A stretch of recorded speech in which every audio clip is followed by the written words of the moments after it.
While markets showed modest gains today, a different kind of story was dominating headlines. Jimmy Kimmel Live was indefinitely suspended by ABC.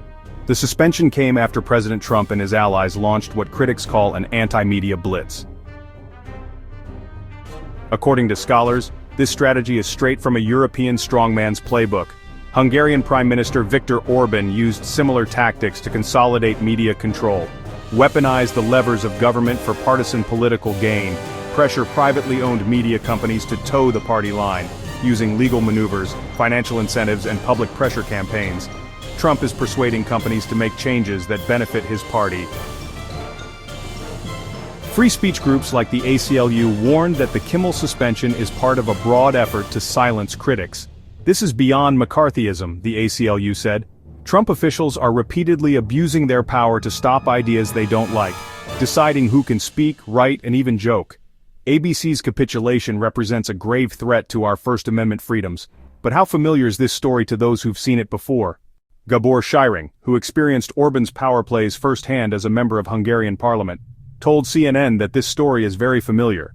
Now an assistant professor at Georgetown University, Qatar, Scheiring said both ABC's decision about Kimmel and CBS's move to cancel Stephen Colbert reek of what is sometimes called Orbanism.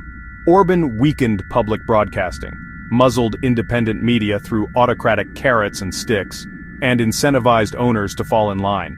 Media owners, both foreign and domestic, largely capitulated individually, rather than mounting collective resistance, which enabled Orban's systematic capture strategy. Media critics have chastised American companies like Disney for caving to Trump's desires, most pointedly through legal settlements. Disney settled Trump's defamation lawsuit against ABC last December. Paramount settled Trump's suit against CBS last July. Even though legal experts said Paramount had a very strong case, the president is now suing both the Wall Street Journal and the New York Times. His legal warfare has been combined with unprecedented regulatory powers. Brendan Carr, his hand-picked FCC chair, has opened probes of several TV station owners, inserting himself politically in ways that past FCC officials never have. When Orban came to power in 2010 and turned Hungary in a more authoritarian direction, he used financial and legal means to muzzle critical media outlets. Using the power of the media authority to push outlets towards self-censorship is a classic Orban tactic.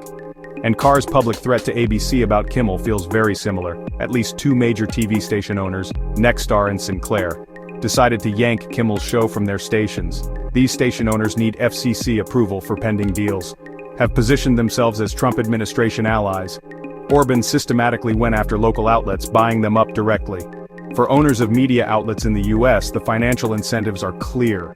It's easier to make money through loyalty to the Trump state. ABC's suspension also sidelines a prominent Trump critic.